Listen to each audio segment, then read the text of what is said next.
Welcome back to the Alcohol Free Revolution podcast. Today is our 50th episode, and it's a really special one. Our guest has written what many people now can consider to be one of the most important books for anyone questioning their relationship with alcohol. William Porter, author of Alcohol Explained, first published in 2015 and followed up by Alcohol Explained 2 Tools for a Stronger Sobriety. He's since extended the same approach to diet and fitness and smoking and vaping. Plus, he's also co written with Annie Grace, author of This Naked Mind. But what makes William's work stand out is its tone. Rather than lecturing and moralising, he sets out clearly and almost forensically exactly what alcohol does, chemically, physically, and psychologically, from that very first drink all the way through to dependency. Readers often describe it as the book that finally made the whole thing make sense, and that was 100% the case for Steve and I. William writes from a place of real understanding, having struggled with alcohol himself. Away from writing, he's a solicitor, former paratrooper who served in the parachute regiment in Iraq, and he lives in London with his wife and two sons. William, it's an absolute pleasure to welcome you to the Alcohol Free Revolution podcast. Thank you for Well, inviting me. It's a pleasure to be here. hi there, William. Lovely to meet you. Lovely to meet you. Nice to meet you. And I can certainly vouch for what James said there. So, alcohol explained was such a force in my decision to take a break from alcohol. But before we get into the books, can you tell us a little bit about your story with alcohol and what drinking actually looked like for you day to day? Yeah, absolutely. I was always a binge drinker. So there were occasions where I would drink every day, like if I was on holiday or something.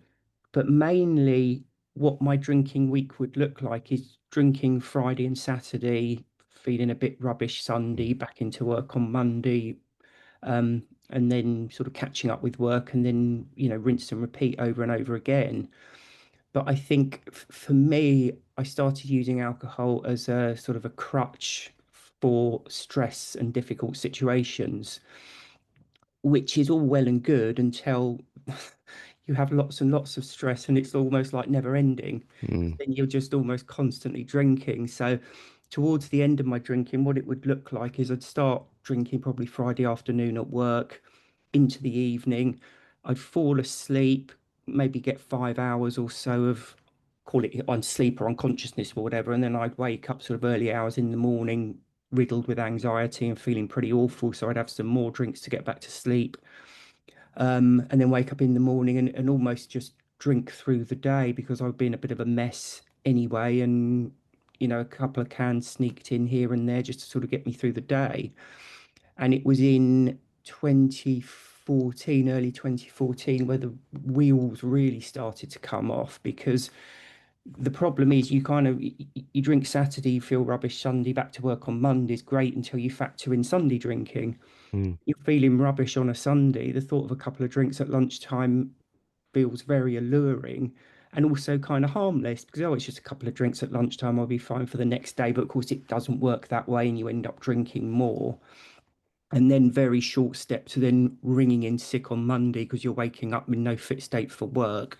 And then, of course, sitting at home with nothing to do, start drinking again. So it was mm, getting more and more kind of out of hand.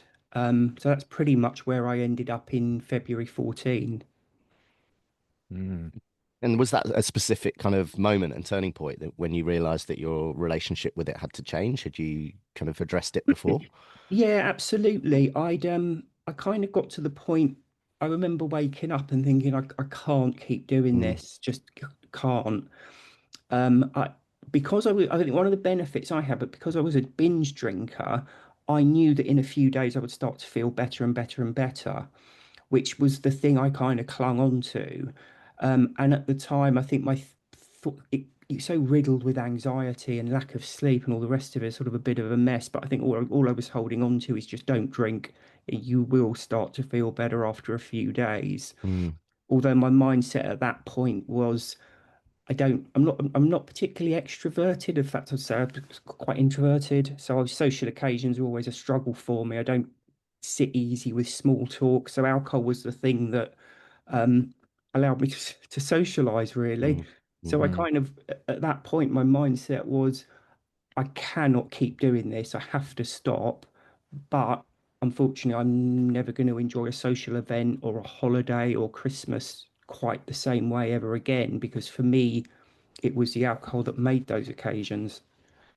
It's such a common story, isn't it? I think what you've described Totally. is so true for so many people. I'm really curious to know what actually made you want to, we'll talk about alcohol explained as we go through, but what actually made you want to write about it?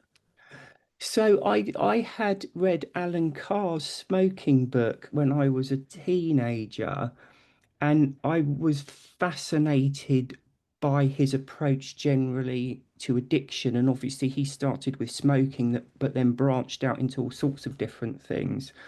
And I ended up reading, I think, virtually everything he'd ever written. It just sort of fired my imagination a bit. Um, a huge amount of respect for him, but I don't think, well, to me, he didn't quite hit the nail on the head when he was talking about alcohol. Um, I don't know when the idea of a book kind of entered my head. It's kind of like a rolling process. I was drinking more and more, but because of having read Alan Carr, I was kind of self-analyzing and trying to work out what was going on with me from a, like a physical, psychological perspective, Mm. Mm. and what it was that kept dragging me back, what the pleasure was, what the downside effects were. Um, and I did 2 stints in AA, and I found a lot of people. I kind of went to AA expecting answers because I perceived them as being, like the world's leading light on, Authority. Yeah. yeah, Mm. authority on sort of alcoholism and alcohol dependency. Um, but didn't really, obviously, that's not what AA is. It doesn't profess to have the answers at all. It just professes to have a system that works if you work at that system rather than explaining everything. But during my 2 stints in AA, there was a lot of people who I thought were doing the same as me, like turning up wanting answers to, why am I in this position? Why is he or she not? Why can they have a couple and I can't? What's going on? And I think because I'd taken the approach, that Alan Carr analytical approach throughout the 25 years I've been drinking, I had a fairly good idea of how it all fitted together. And as I said, I'm sure that that was one of the things that allowed me to quit successfully because when you understand it all, I think firstly, it changes your perception of alcohol. And that to me was key because it was changing my perception from something I enjoyed and wanted and needed in order to enjoy holidays and social occasions and Christmas. I had to have alcohol there. And if I didn't have it, I wasn't going to enjoy it. But having an understanding of how it all worked, and a lot of it is almost like a trick, um, Mm. allowed me to approach it knowing that things would get better. So I was convinced that the kind of the knowledge and understanding I had was what allowed me to quit. And as I say, huge amount of respect from Alan Carr, and would not have written Alcohol Explained or anything if it hadn't been for him. But I do, there's a few things he wrote on alcohol that didn't quite add up for me. What, Mm. what actually was that? Because I read Alan Cole when I was 38, How to Control Alcohol, and Mm, Steve and I have spoken about it on the pod before. We picked up the book because it was control alcohol, not quit. And I think Annie Grace yeah, talks about this as well in This Mm. yeah, Naked Mind. And by the end of the book, I was a bit like, oh my God, I'm not going to drink again. And that actually stuck for I think about 4 months. And I was thinking, "Wee, this is brilliant. I've quit drinking. I'm never going to drink again." And then I yeah, started a new job, and I thought, oh, you know what? I was working a sales role, and I thought, it's going to impact my job. I'm not going to be able to connect with Yeah. clients. Yeah. I've kicked it now, so I can just switch it on and off whenever I want. And then, of course, within a few months, I was right back to square one. And I kind of went through this process of trying to stop, start for 6 years it was until I read Alcohol Explained and This Naked Mind. I managed to get back to the place where I'd been 6 years yeah, yeah. earlier with Alan Carr. And I remember thinking, that's it. I'm never on, because I was kicking myself over those 6 years. I kind of felt like I conquered it and then went back to it.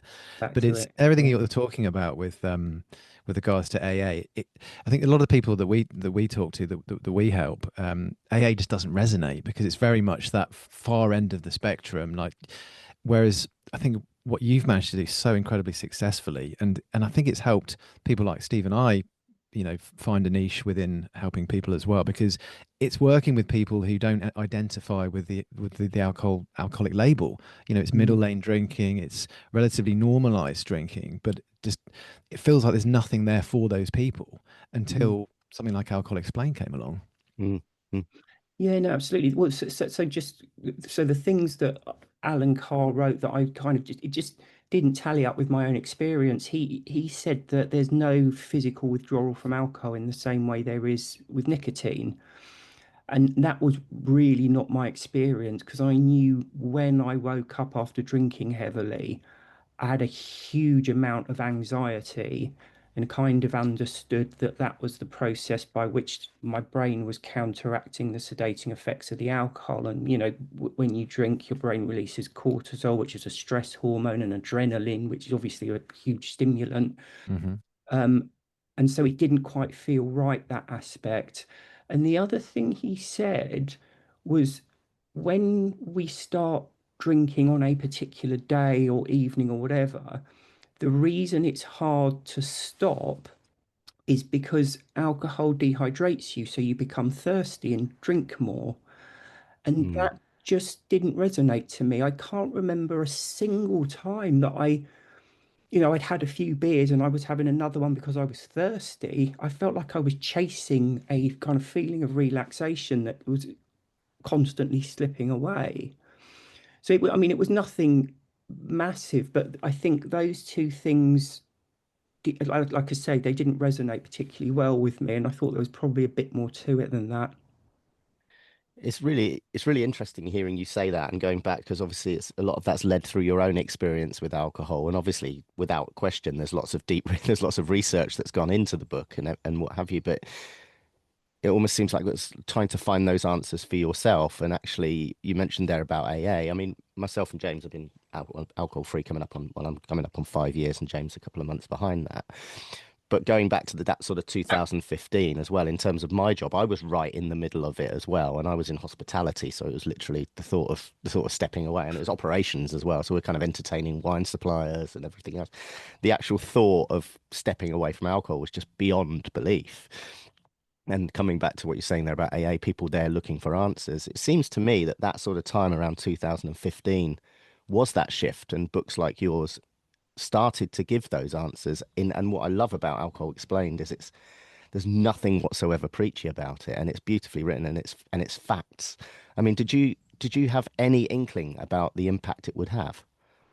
No, I wrote. Oh, it's one of those things that will hope for the best, but prepare for the worst kind of thing. Mm, And I was writing it, and some days I think, oh, hopefully this will be really helpful for people, and other days I'd think I'm probably wasting my time here. One of the main reasons for that was there's kind of a lot of detail to explain everything and how it all fits together. But then I was like, well, how does that help people quit? It's like, okay, thank you. You've explained why I'm in this trap, this prison, but what do I do about it? And what I don't think I quite appreciated is that going through the process of understanding it changes your perception of it mm, from being, oh, it's fairly benign, it's healthy, it helps social interactions to something that's very different. So I think that was the main thing. But because I get asked quite often by people who are writing, and what I say is, I remember reading an interview, I think, with Bernard Cornwall, and he said he wrote the book he wanted to read. yeah. He went to a bookshop to find a book on X, Y, and Z, and it wasn't there, so he wrote it. Excuse me. So that was really where I was with Alcohol Explained. I wanted something that explained where I was and how I got there, and possible ways of extricating myself from the situation. Mm, And having said that, I had a fairly good understanding when I sat down to write the book. I think that there's a saying: if you want to know something really well, a subject really well, teach it, because you're going over it, you've got someone else looking at it, thinking about it. I found a similar thing with writing, because when I was sitting down to put it all out in, a format, I realized there were holes in it, and I sort of had to go back to the drawing board. And I really enjoyed writing it, and it helped my own sobriety, if you like. It sort of solidified it and really helped my understanding with it all. So that is what I say to people: is if you can, write the book just for the pleasure of it and for your own benefit, and then if mm. it sells, great, and helps people, fine. But if it doesn't, you've still got something out of it. I think that's probably part of the reason why Steve and I got into coaching. Because when you set Times yourself out down. there as an alcohol-free coach, you ain't going back to drinking because No. you've made it your identity. It's part of Exactly. who you are now, and it's. I mean, Mm, that's not obviously the reason we got into it, but I think it's definitely there's no way on earth. I haven't got any desire Yeah. to drink whatsoever now, anyway. But I think if I did, I'd literally be unpicking my entire new identity. So yeah, mm. it's definitely a good way of future-proofing it. So For yeah, if you want sure. to stop drinking, become an alcohol-free coach or an author. Or an author. Whole career based on it. Yeah. Yeah, exactly. Oh, brilliant. I mean, one of the things that gets I think a lot of people struggle with, and probably, I don't know, one of the things that unpicks it for people is the whole idea around, cutting back or, trying to moderate. What's your take on that, William? So I think moderation is technically possible because for anyone, they choose when they want to drink and they choose when they don't want to drink.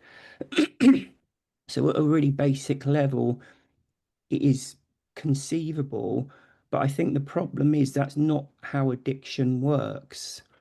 So what happens when you drink alcohol? I alluded to it a bit earlier, but your brain takes steps to counter the sedating effects of the alcohol, with the effect that when the alcohol wears off, there's a corresponding feeling of anxiety. Um, and over the years, your brain starts to interpret that feeling as, I want another drink. Because when you've had a drink of alcohol and your brain has, you know, two or three bottles, glasses of wine or whatever, and your brain's um, changed to incorporate that amount of alcohol, when it wears off, there's a like I said, corresponding Mm, feeling of anxiety. Excuse me. Um, And what happens there is as the brain starts to interpret that unpleasant feeling as I want another drink of alcohol, because at the end of the day, it's an unpleasant feeling, and there's two ways to get rid of it. One is to wait a few days for your brain chemistry to get back to normal, but the far quicker way is to have another drink.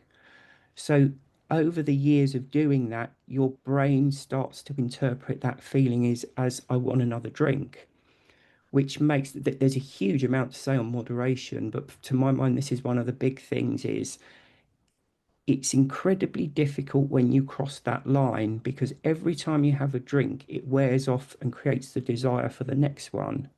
So whatever pressures you've got to have a drink in a certain situation, if you have the drink and wait 20 minutes, you've got all those original pressures plus this intensely unpleasant feeling that you want to get rid of.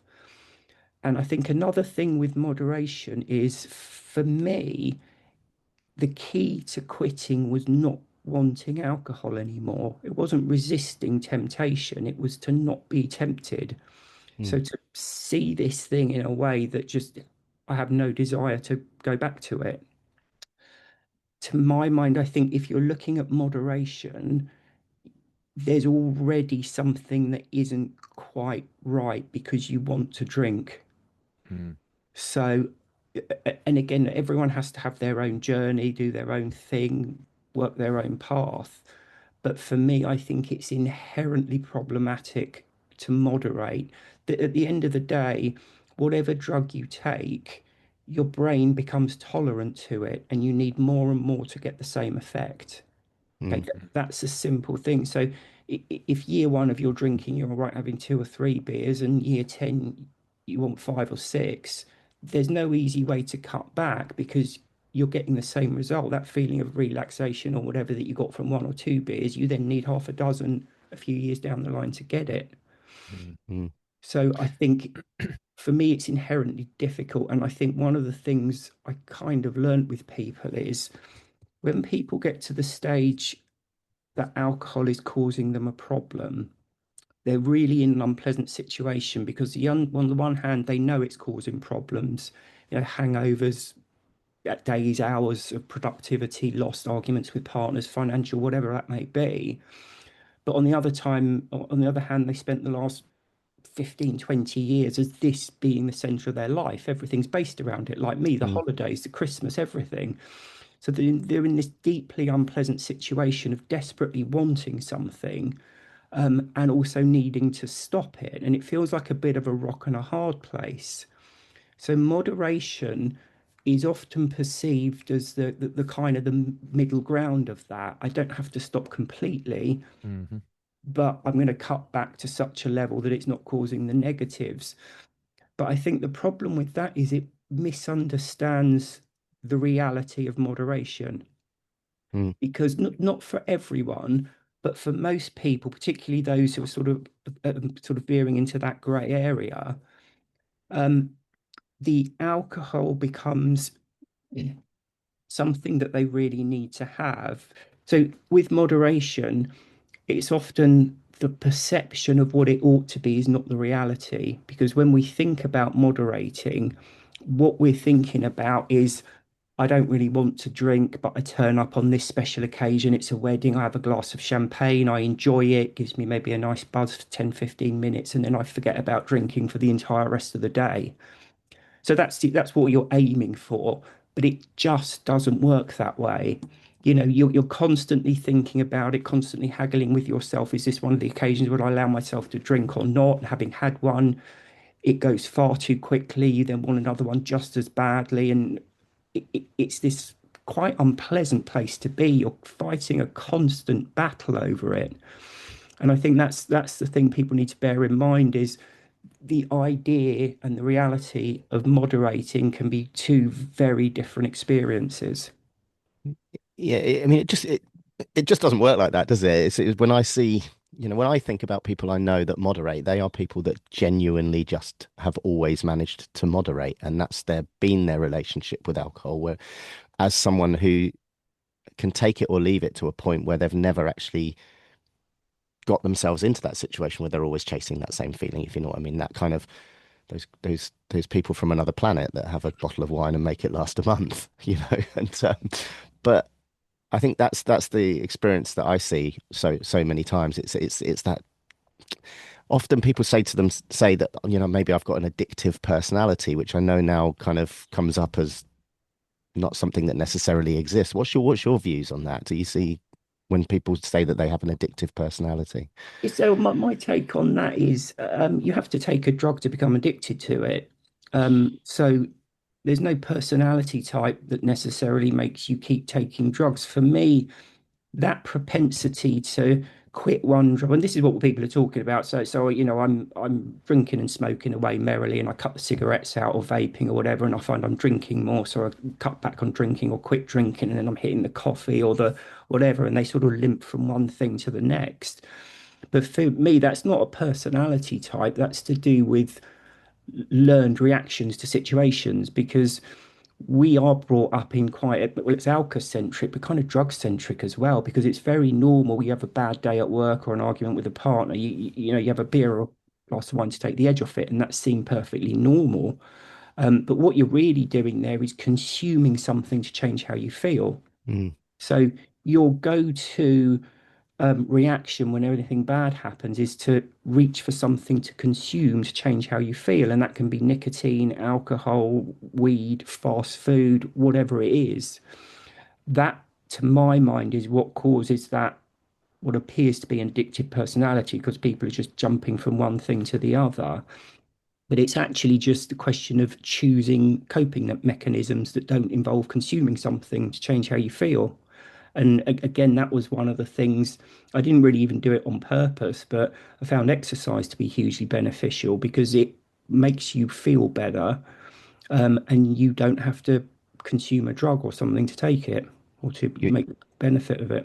you may well have answered a question from my wife there because I'm also, I've replaced alcohol with exercise. That's my thing. I love to run, and um, she will often say, "Yeah, but that's you. You've got an addictive personality. When you were drinking, it was all of that, and then now you're running. It needs to be 100 miles, or it needs to be, it needs to be crazy distance and all that sort of stuff." And she said, "That's your addictive personality. That's what makes it different." But hearing it explained that way makes absolute sense because that's what I'm doing. I'm chasing that mindset change. It's just I'm choosing to do it in a different way. Yeah, more healthy way. And I think Yeah. that what you've described there could be addictive personality, but it could just be ambition. Humans have an innate drive to push themselves to achieve things, and you've just described that, which is a very healthy and generally quite positive drive in human beings to, Mm. when you're doing something, you enjoy it, you push yourself at it. I think addictive person branding yourself as somebody who has an addictive personality is also a way of absolving yourself of responsibility for your actions because it'd be like, well, that's just I'm just made that way, so I can't do anything about it. So I'll just crack on. I think there's a bit of that. I think in it as well. It's a very easy way of rationalizing it.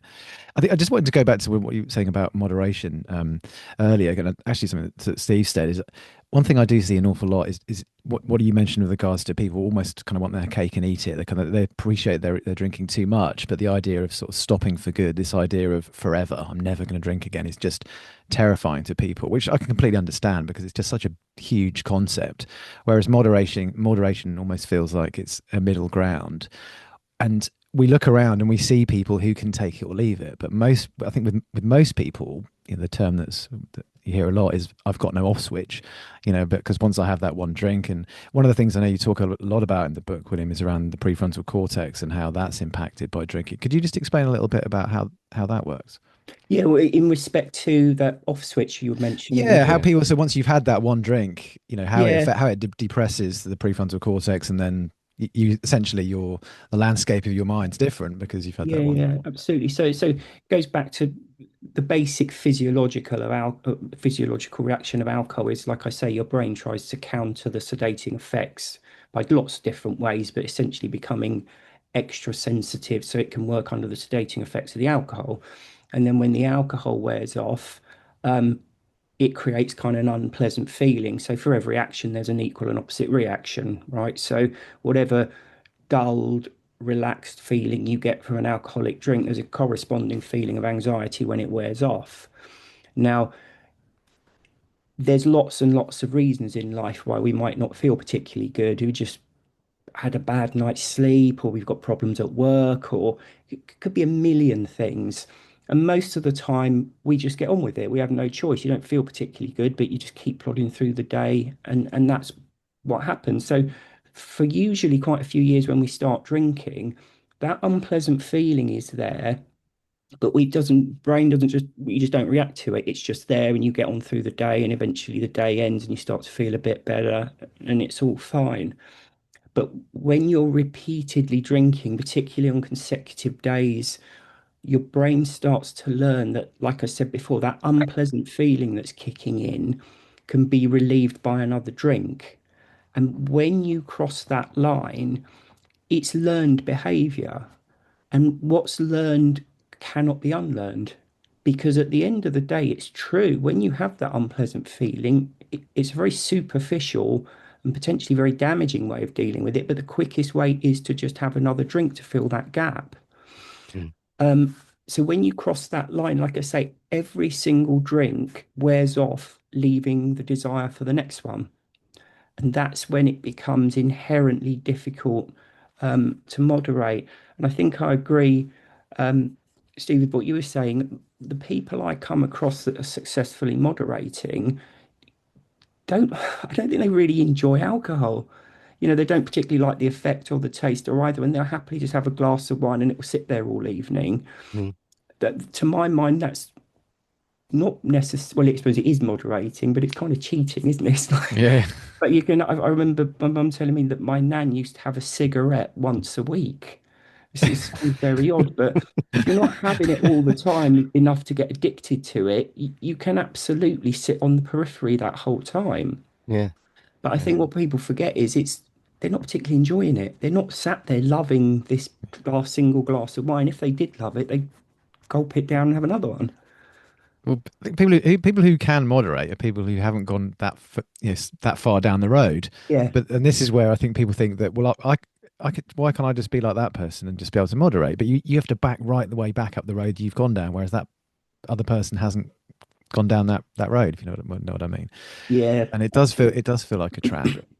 And Mm, I think you mentioned it earlier there. Really, it's if you are still trying to put alcohol as a pedestal as something you still want in your life, you fundamentally haven't changed your view of it completely because you're still perceiving it as having a value to you and a benefit that you're depriving yourself of. Whereas this is what I think Alcohol Explained does so brilliantly is it makes you see alcohol for what it really is. And once you've removed that desire for something, then there's no need to moderate. You have to moderate doing something you've got no desire to do because you've got a clear understanding of what it is. Yeah, and I think the perception as well with alcohol, obviously, the less you drink, the less damaging effects there are. But I think what a lot of people don't understand is there's a huge benefit when you cut it out entirely. Because even if, let's say, you do successfully moderate and have a glass of wine or two once or twice a week, you're still interfering with that brain chemistry. That interference with brain chemistry has a massive impact on how we sleep. So it Mm, demolishes your ability to be able to go through natural sleep cycles and wake up feeling refreshed and good. So for once or twice a week, you're interfering with your brain chemistry, you're destroying your ability to sleep. Alcohol's an interesting one because it's a sedative, so it's supposed to slow things down. But when people drink, their heart rate and blood pressure goes up, mm. which is actually completely counterintuitive because it's a sedative, but that's actually evidence for how your brain's reacting to it, pumping all these stimulants and cortisol in to try and counter the sedating effects of the alcohol. One of the things that I noticed the most, I send out all my coaching clients. I send them a copy of Alcohol Explained to kind of get them started. And one of the things that most people tend to pick up on and refer back to is that moment when you explain about how um, the brain releases cortisol, which where to counteract the depressive effects of the alcohol. Your brain releases cortisol, which once the alcohol's worn off, the cortisol's still in your system sort of 8 to 10 hours later, which is why you wake up at 3 o'clock in the morning feeling like you've had a double espresso. And that seems to be the thing that most people go real penny drop moment to, because obviously, as we get older and, the waking up in the middle of the night, heart racing, that tends to be something I think a lot of people experience, particularly when they get perhaps towards midlife. And that's the real aha moment, I think, that tends to come through an awful lot, I find. Yeah, I think people these days are coming more and more in tune to how important good quality sleep is. And when you start to understand, and it is exactly what you say, I quite often say this, if you needed 8 hours sleep to be at your very best and you sleep from 11 at night to 7 in the morning, drinking alcohol is like setting an alarm for 3 or 4 in the morning and getting up and Mm. drinking loads of strong black coffee. Yeah. It's really bad for you. And also the increase to heart rate and blood pressure makes you feel very lethargic and tired. So going back to the point I was talking about before about how there's different perceptions of it, but it's all to do with how, what quality of life are you leading? And in that, when you're moderating and you're only having one or two, what you don't appreciate is it still has a big impact on your quality of life. Because I say you're interfering with your brain chemistry, you're putting your blood pressure up, which makes you feel heavy and lethargic. Um, and that's for just having one or two here and there. And for me, quitting is when you really start to reap the benefits, when you're 100%. I always used to think in my drinking that I drink loads over the weekend, I feel a bit rubbish Monday, Tuesday, but then I'd be kind of back on top of things Wednesday, Thursday, Friday. And I thought that Wednesday, Thursday, Friday was me at my best. Mhm. It wasn't until I stopped drinking that I realized the Wednesday, Thursday, Fridays when I thought I was at my best, I was probably at 60% of what my best could be because you cannot poison yourself and ruin your sleep for 3, 4 days out of a week and be at your best. It takes time to get back on top of it, to get your brain chemistry fully back to normal. There's nothing like having weeks and months of good quality sleep behind you. Do you think I've started to think recently about sort of the sleep aspect of alcohol, and obviously we're constantly eulogizing about all of the huge list of benefits of stopping drinking. They're so many, but if you take out, say, the financial side, I actually think most of the benefits all come downstream of sleep. Hmm. Because if you think about it from a point of view of like stress, and even diet, exercise, connection with other people, all of these things really are as a result of the sleep. Because you're completely right. This is where I think people really kind of miss the real prize is even if you're having a couple of glasses of wine or a beer, it's that impact on sleep that has such an effect that affects everything else. So I remember reading The Power of Habit by Charles Duhigg, and he talks about alcohol, but well, not alcohol, but he talks about keystone habits, habits that have such a cascade effect on other systems in our body. And alcohol, I think, is like that. And the downstream effects of sleep affect so many other things. Excuse me. And I sort of almost sort of think that that is the one thing that makes such a huge difference with alcohol is that switch from average to poor sleep to fantastic sleep, and that's the real thing that's at the center of all this. I think. I mean, what's your view on that? Yeah, I would agree. And I've spoken to so many people who feel exactly the same. It's the sleep, and the impact that has. Because we're all different, right? And you might have high anxiety or low anxiety, be introverted or extroverted, whatever. But most of the time, you you won't be at your best if you're not sleeping properly. And that has a huge effect on like just mental health physically as well. So deep sleep deals with the physical side of your body and repairing it. But the REM sleep, rapid eye movement sleep, where we dream, that's to do with the mental health aspect. And it has such a big impact on how you feel. And this is, I think, I would agree with you, and I think a lot of people would agree with you. One of the biggest benefits of stopping drinking is waking up feeling good. We're not Hmm. designed to wake up feeling tired and rubbish. Mm. Waking up actually feeling like, oh, good, a day I can get up and do stuff rather than just kind of cringing and lying there and wishing it was the end of the day to get back to bed. That's what almost happened to me accidentally, actually, because I wanted to train. I wanted to train for an event. And the sole reason I decided to take that initial first break was so that I could piece my training around a family. So that I wanted to get up and be at a swimming pool by 6 o'clock in the morning. And I thought, well, even if I have a glass of wine, I didn't put it together, but in my head, I was thinking, I always feel a bit groggy in the morning if I have a glass of wine. So if I'm going to do that, if I'm going to make sure I show up and do these things, I'm going to knock it out for a couple of months. And that's really what happened to me. And that's kind of how it was. And I, my sleep now is just transformational. But I still go to bed quite late. I go to bed at sort of 11:30. I'm working, I'm doing things, and I go to bed, which is not ideal around sleep. But when I look at my sleep score, even when it's short, it's quality sleep, and I still wake up feeling super refreshed after maybe only 6.5, 7 hours, which I'm not recommending to people, but I just know that the quality of sleep that I'm getting is so much better without it. And we often view sleep as how long our eyes are closed for, right? Rather than actually what's going on when they are. Yeah, I think But there's a whole world of difference between sleep and alcohol-induced unconsciousness. They're yeah, just completely different things.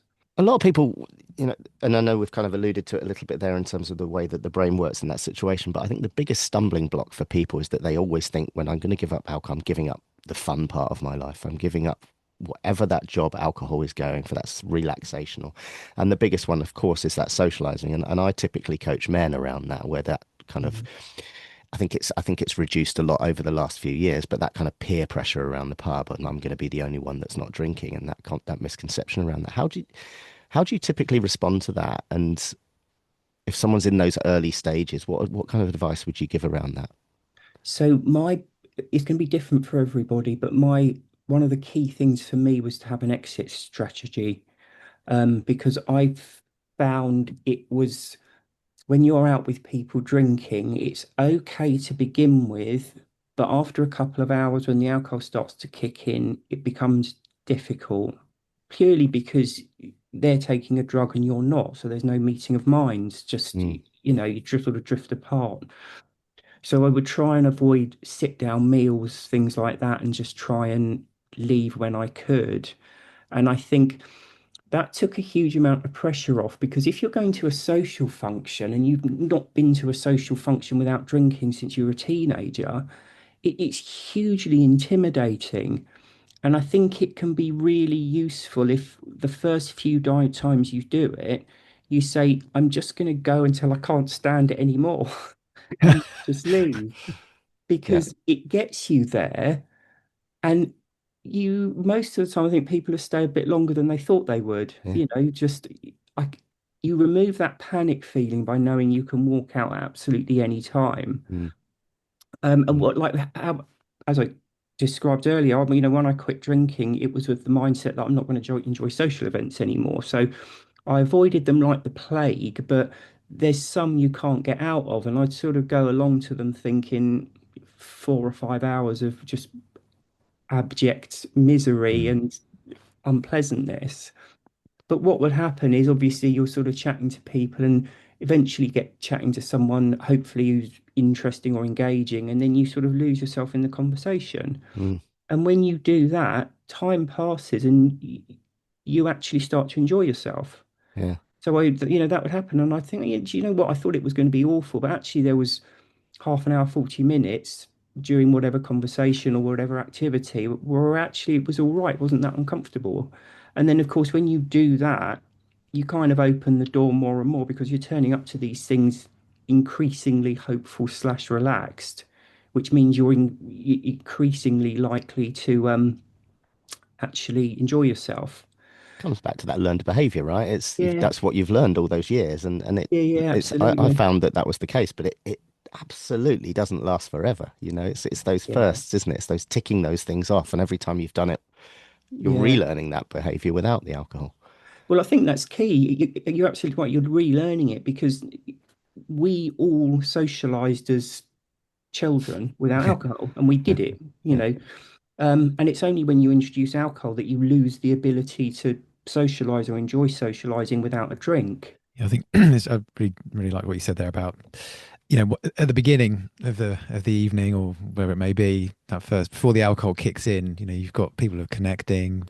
You obviously your brain's releasing dopamine because Mm. because you're connecting with other people, and that's we're kind of hardwired to commune with others, and so we can reproduce and be part of a tribe and all that kind of thing. And but then Mm. once the alcohol kind of kicks in a few hours in, all of a sudden, you know it just changes, and once you kind of drift apart, I guess. And it's always really I still don't think I still remember when you're in the early stages of not drinking, when you're kind of in a social event and you're actually seeing it for what it really is, rather than being drinking as well with everybody else, because we have this saying that we use a lot, which is when you're inside the jar, you can't read the label. And I think that's very true in social situations where when you're as pissed as it, you only really notice people who are more drunk Mm, Yeah, if they're more drunk than you are. But when mm. you're not drinking at all, nobody else is. All of a sudden, you see it very, very differently, and it's around about that kind of hour and a half, 2 hour mark. You think, all right, things are starting to change around here. Maybe yeah, I was just as Yeah, annoying as well. maybe I was just as annoying. Yeah, yeah, 100% true. I think down the line now, I absolutely stand by the fact that social occasions now, when they are great social occasions, which is what we were always chasing when we were drinking, I feel are just better.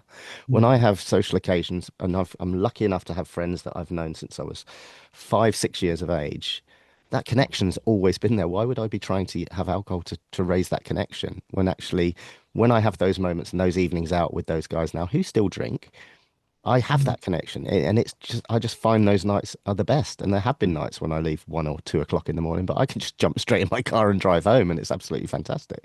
Yeah, I Yeah. think that's absolutely right. It's one of those situations where you think you're not going to enjoy it, but you end up enjoying it. And like I say, I do feel that that kind of feeds in on itself as well. The more you do it, the better you get. And it is just relearning something we Mm. used to know as a child slash early teenager before we lost the ability to do it. But we tend when we talk about socializing with regards to alcohol, we kind of have this one size fits all umbrella. We just say socializing, but actually I think it's a lot more nuanced than that, because there's socializing with your friends that you've known for a long time that you love, and there's socializing perhaps in a work context with maybe Mhm. with clients or with colleagues, and those are two very, very different Mm. things. One is working, and one is being around people that you care about and you want to be with. And I find that socializing in those two situations with regards to alcohol is very different. So I remember I had a bit of a penny drop moment a couple of years ago where it was during the Euros. I went up and saw a friend of mine in York, and I knew we were going to be out pretty much from lunchtime till 11 o'clock. And I remember thinking, oh God, this is going to be really long. This is going to be hard. And I already had a strategy of, okay, well, I'll probably take a couple of walks, or I'll have a bit of a time out, and I'll just clear my head. I thought everyone's going to be pissed and it's going to be really difficult. And I actually had a fantastic time, and it completely surprised me. And it's because of the people that I was with. And actually, when my friends are drunk, it doesn't bother me in the slightest. It really doesn't affect me because I've known them so long, and Mm. I love being with them. But if I was at a work event, like a dinner, or something like that, where, like you said, when you were at a dinner party or you're sat with people and you're stuck next to them for 3 hours and you don't really know them and they're pissed and you're not. that is, or a wedding. God, I hate weddings. You know, I mean, those 10 hours of you can't get away for 10 hours. I've spoken about it quite a lot in the pod, but I went to 4 weddings last year, and some of them, you know, that when you're stuck with people you don't really know, and it's like, whew. But yeah, I'm rambling a little bit. But the point I'm making is it's not, socializing is not one thing. It can be very, very different in different situations. Mm. Any of those weddings you went to, are they listeners? Because you just Yeah, definitely a couple. Well, my best friend will probably be listening. And like I say, I was best man at his wedding, and it was a wonderful wedding. But when it got into kind of when it got to like 9, 10 o'clock, that's when I really noticed that it was like someone had flicked a switch, and all of a sudden I was like, wow, everyone is annihilated, and it just kind of I hadn't really noticed it until that point. There's an interesting dynamic as well that I think a lot of people don't realize is you've already mentioned you get dopamine and endorphins when you're socializing with someone. So it's that feel good hormone. You just feel really good about stuff. When you're drinking alcohol, because the alcohol's building up over the course of the evening, it actually starts to drown out the dopamine. You don't feel it because you're anesthetizing yourself. Mm, What you find is if you're socializing sober, you get that endorphin rush and it lasts for the entire evening. Whereas if you're drinking, you may get it for the first hour or so, but as the alcohol builds up, it kind of deadens it. And that's why it's quite interesting to watch. But if you go to sort of these social occasions where there's some significant drinking going on, watch the mood of the crowd because it starts off quite buoyant, but then when you start to get 2, 3, 4 hours in, it starts to get a bit more edgy and a bit more argumentative. And I remember the saying that drinking is borrowing happiness from tomorrow, and it just mm, isn't. Because mm.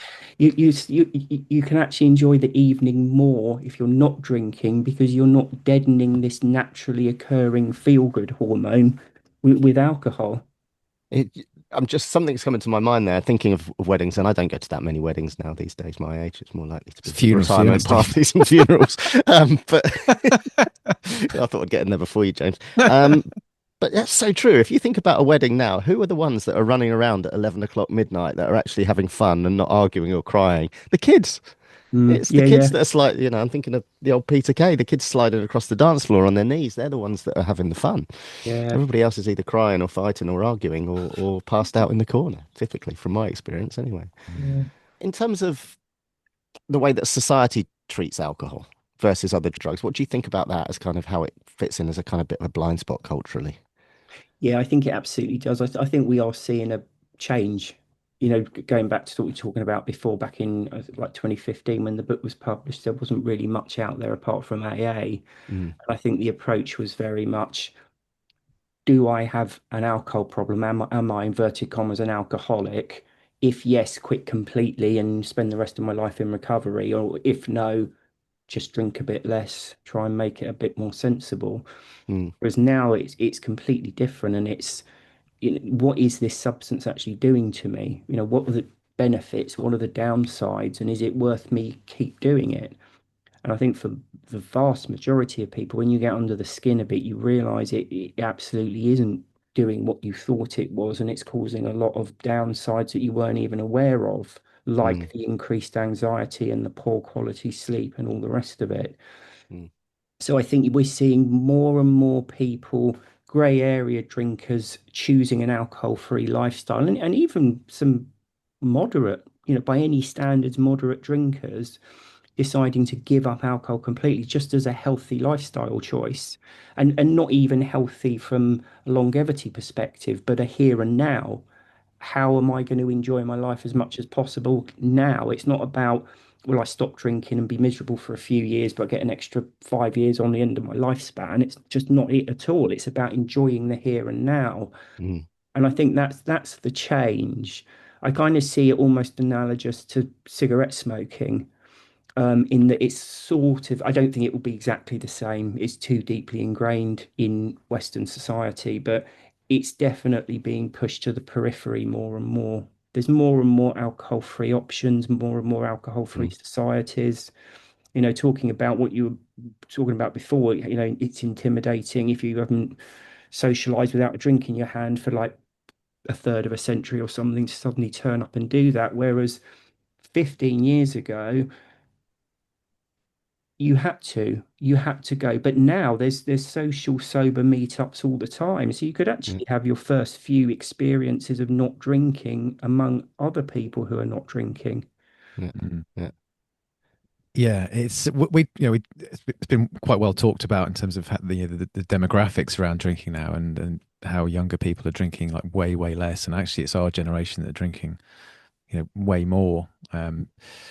Living in the 90s, the idea of that 40 odd percent, well, I don't know exactly what the numbers are, but 40% is a number that's banded around as people under 25 don't drink. I mean, that Mm. just blows my mind. For someone who's lived through the 90s, the idea of showing up and not drinking, you might as well shown up with leprosy. I mean, it was completely rejected. You just, Yeah. what, get out. I found as well it was a different approach because for me and my friends it was always about getting drunk. We were going Yeah, specifically to definitely. drink a yeah, lot, not yeah, just to have one or two. yeah. And I was talking to my sister the other day and we were on a night bus and it was like this is so different to the 90s because when you were on a night bus in the 90s, Like a party. carnage. Yeah, Yeah, Yeah, absolute absolutely. carnage. yeah, yeah, Whereas, nowadays it's just not the same. There's maybe a couple of people slightly louder, Mm. but nothing like, yeah, how it was back in the day. yeah. Yeah, it's really changed actually. We've got Millie Gooch coming on in a few weeks' time, and you Oh, mentioned about wow. about societies and things, and obviously Yeah, she's yeah. set up the Sober Girls Society, so we're really kind of keen to speak to her about her experiences. But yeah, it just feels like it's changing so much, and I Mm, kind of I've recently stopped working in a corporate job, and I used to kind of know the company I used to work for had quite a young staff are quite young, generally between about sort of 20s and 30s. And I always used to sort of notice at work events where it would be the older people kind of doing the traditional thing of getting the shots in and woo, the kind of at 90s type approach to it. And I'd look yeah. at the kind of the younger generation in their mid 20s and they'd just be like looking at their watches thinking, oh, can we go yet?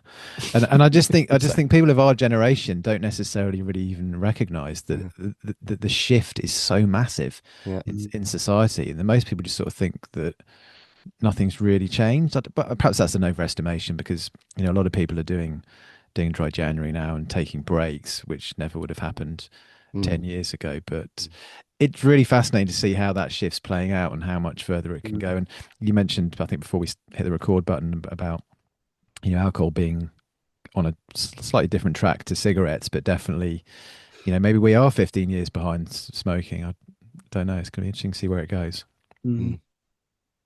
But if anyone was curious where to start initially in the first point, apart from obviously the number one answer would be to pick up your book, where would you where would you point them first in the right direction in terms of approaching their relationship? Well, if they're interested in the book, the first five chapters are on Yeah, alcoholexplained.com website. So you don't have to buy the book. You can go and read the first five chapters and see if it's something that's likely to be useful. Um, and for me, I suppose, yeah, obviously that's the main one. But for me, it was about getting curious in the first instance. Like if you're trying to plan something, you get all the information on it, you get the right equipment, you get everything lined up before you actually try the event. Excuse me, and that's what I would recommend to people. Alcohol's an interesting one because so much of it isn't quite what it appears to be. And like I say, it's almost worth really going back to the drawing board and saying, right, what is this substance? What happens when I drink it? What happens when I don't drink it? Why am I keep getting sucked into drinking it? What's the feeling that I'm getting from each subsequent drink? And really going back to basics on it because I think we've alluded to it several times, but society's view generally about what alcohol is very different to the reality. I think that's amazing that you can do that as well with your book, is get those first five chapters and read it, because I think for a vast majority of people, those first five chapters are going to are going to give that message so well. Because if ever there was a book that does exactly what it says on the tin, I mean, Alcohol Explained is literally could not be any it's the Ron seal, I think, is it? It's the Ron seal of Yeah, book. It's absolutely spot on. And like, sort of coming back to what we said at the beginning, that what I love about it so much is the fact it's sciencey, but it's sciencey explained so clearly and so understandably, and that's what I absolutely love about it. That's what I tried to do was to it wasn't necessarily to simplify the science, but I found the science just it's a bit overwhelming. And Mm, Definitely. it's the terms I understood it in. So by the time I'd sat down there and ploughed through it and think, actually, I don't necessarily relate to all these different chemical names, all the rest of it. How do I actually understand it? So it was, yeah, putting what can be some quite complicated processes it just into terms that I find it easier to understand and relate mm, to. mm. Mm. I get asked quite a lot about people. You know, obviously, I always direct people to Alcohol Explained, but people ask me about Alcohol Explained too. What was the thought process on? What's the main difference? Would you say between the two? So that was a bit of an odd story because when I wrote Alcohol Explained, I sent it out to agents, none of whom were interested. So it's like, fine, okay.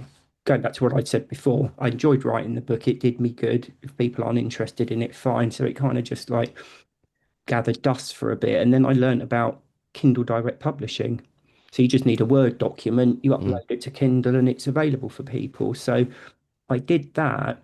But what was quite interesting is as I was getting feedback from people, it was almost like I stopped drinking in 14 and published in 15. So it's still quite a short Oh period. yeah, I didn't realize And that. I mm, was still learning a lot as it moved on.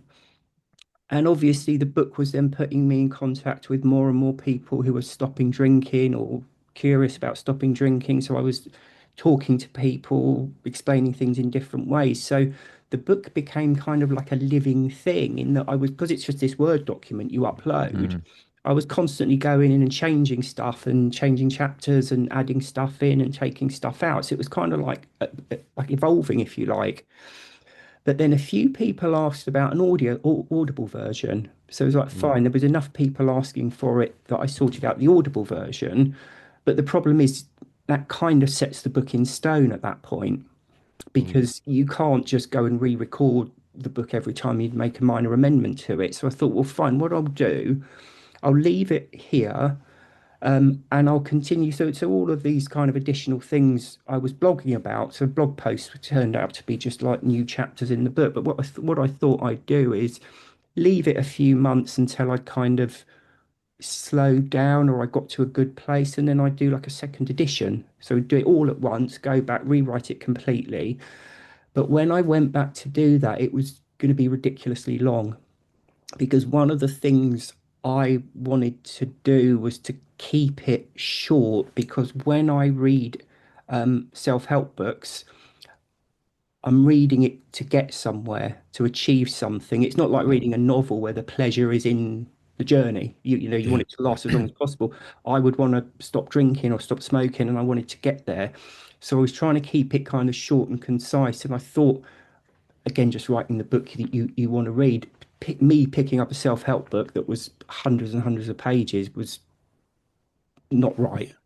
So Alcohol Explained 2 was basically the additional bits and pieces. So a few new subjects, a few things I thought about but maybe explained slightly differently.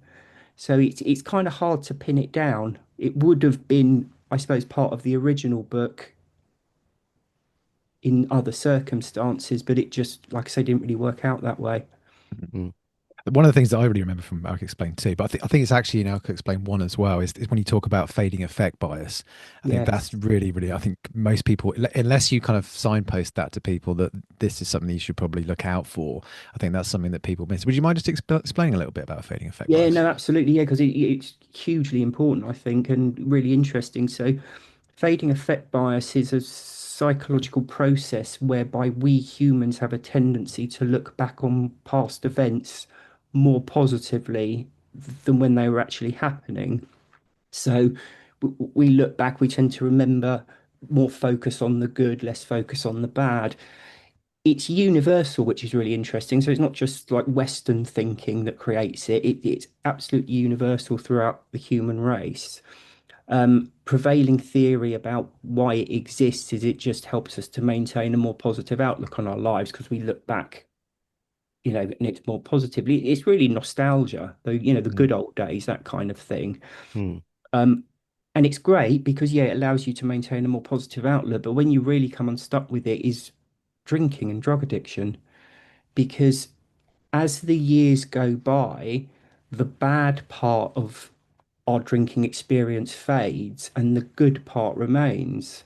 So you think back on your drinking days after weeks, months, years, and you remember sitting out on holiday on the balcony having a really nice drink and, being out with friends and having a really enjoyable time. That's probably 1% of the drinking life. You forget the waking up at 4 in the morning feeling awful and alarm going off at 6 or 7 in the morning. You've got a full day ahead of you and you're more tired than when you went to sleep. The feeling of the lethargy, all of it gets Mm, forgotten and you just remember these good bits. mm, And that's what creates it's heartbreaking really because that's what sucks us back in. We sit there several years down the line, and of course, on the one hand, we're thinking, well, I've beaten it. I've had a reset, so I can go back and drink inverted commas normally. And on the well, on the other hand, we've forgotten about the reality of drinking. We've changed it into this highly romanticized and completely false experience. But the heartbreaking thing is when you get to that mindset, you're not happy because you want to go back to drinking. But as soon as you go back to drinking, you're not going back to the fantasy, you're going back to the mm, reality. mm, So you jump back in to all the bad as well as the 1% of good. mm. And that's when you think, oh, yeah, I remember why I stopped in the first place now. Yeah, you never remember that warm flat pint at 2 a.m., do you? No, no, no. No, It's exactly. the yeah, it's just the embodiment of being sucked in. It's not the reality of Mm, drinking, it's the idea of drinking that sucks us in. The reality is what causes us to stop. mm, Yeah, it's absolutely spot on. It's looking at it through rose-tinted spectacles, isn't it? It's just thinking, no, I used to like a pint in the summer, and, this kind of thing. Yeah. And you forget about how you racked with anxiety and depression the Yeah. next day, and you'd be like, oh yeah, that's why I stopped. But yeah, it's Yeah. interesting as well how almost like it's those habits that I'm not sure how to describe this, but those kind of mental pathways and those habits that are in our mind, even when they're kind of mothballed for five years or however long it may be when you stop, those circuits almost light up again as soon as you have that one drink, don't they? As I understand Yeah. that correctly. That's the problem. So going back to what I was talking about before is when you cross that line where your subconscious brain realizes that there's an unpleasant feeling that starts to kick off when one alcoholic drink is finished, and that can be remedied by having another alcoholic drink. That's really the crux of the problem because each drink causes a desire for the next. And like I said, it's learned behavior, and what's learned cannot be unlearned. So I've stopped drinking now for a dozen years. I could stop for 20, 30. You could stop for 50 years. But as soon as you have another drink, it will cause that chemical imbalance, and you will get that mildly unpleasant feeling as it starts to wear off. And your brain will jump in and say, I remember this from 50 years ago, and I know exactly how to get rid of it. Mm, So mm, when you've been through that learning process, you can't reverse it. So mm. whenever you go back to drinking, and some people manage it for short periods, but what you usually find is when people quit drinking for a bit, it's not a reset. It's a go back to it and quickly, slowly, however, but they usually very quickly end up exactly where they were when they stopped. You're not starting from scratch. You're starting from having From where that you were. knowledge that each drink causes the desire for the next. Yeah. It's like riding a bike, isn't it? Mm, Exactly. that part about you can't unlearn what you've learned though, that also applies to stopping. I think once you've taken a break and you've seen what's on the other side for you, again, you can't unsee it then when you see alcohol differently. Because I think for many of us, particularly, again, I'm speaking about obviously our generation, but if you've grown up through the 90s, and I hadn't really taken more than a week off alcohol until I got to 40, until I read Alan Carr. Unless I'd been had a cold or something like that. But you just sometimes you just don't know what you don't know, and mm, just kind of going back to when we were talking about sleep, if that's been your benchmark has always been, well, this is what my sleep is, then that's kind of all you know. And it's the mm, same as if alcohol's always been in your life, it's you don't really know any different until you mm, stop for a prolonged period of time, whether that's a month or 2 months or 100 days, whatever, and then you see things very differently. And that's when I think you kind of can't you can't unsee what you've seen in that period of sobriety. Mm. I think that's absolutely right. Now, obviously, my story was I quit and I knew I was having to quit at that point, and it was kind of final for me. But I have heard so many stories of people who are just, taking a break, so a month, 2 months, and then it's not a question of, right, I'm going to stop drinking forever. It's a question of, okay, I'll do a month. And at the end of the month, it's like, I feel really good. I feel so much better. I'm enjoying situations that I thought I could never enjoy without an alcoholic drink. I'm sleeping well. I'm feeling good. Why would I want to give that up? And so I'll do another month and another month, and pretty soon it's just, this is my life now. I don't want to go back to drinking. Yeah. It's Like, exactly what yeah, exactly what you said. But when you've seen what's on the other side, you can't unsee it and know how different the two lifestyles are. it's totally true. It's like compound interest, isn't it? You just get more Yeah, and it just builds and builds and builds. yeah, William, it's been we could I'm sure we could absolutely chat forever. forever. But we Yeah. always have a closing question and a closing tradition. And with everything that you know now, um, and we ask this of everybody, if everything you know now about alcohol, would you have chosen a different path were you 18 again? I think I It's easy to say you would, but then we'd be go jumping back to the 90s where everyone was drinking heavily, and to not drink heavily, you really would be a black sheep. I can't help but think I wouldn't be drinking in the same way with what I know now. But if I did go back and do that, I dare say there would never be an Alcohol Explained book. So No. it's all, it's very easy to look back over your life and say, well, I'll do this differently, but you never Yeah. quite appreciate the intricacies about where you end up and how and why. So, Maybe we'd, Yeah. we'd end up being one of those people from another planet, like we mentioned, that could yeah, have a Yeah. bottle of wine and make it last a month.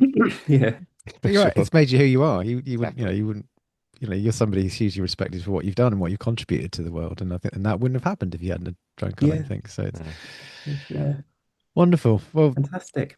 William, thank you so much for being so generous with your time. And thank you so much for being our headline 50th episode guest, because it's been an Episode, yeah, that was absolute pleasure to meet you. And it's something that fortuitous. Steve and I wanted to meet you for a long time. And thank you so much for coming on. I'm But sure our listeners will I'm, love hearing you speak. I'm sure Lovely. everybody will already know this, but if anybody wants to find out more and read those first 5 chapters of your book, where would we point them in the right direction? And of course, we'll put everything into the show notes as well.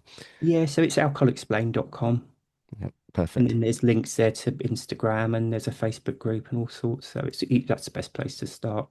Awesome. Well, we will look back at this episode as one of the highlights of our 2026. So thank you so much Yeah, for being on my with us pleasure. today, and we look forward to seeing you again soon. Take care. Yeah. Thanks a See lot. you Bye now. bye. Bye bye.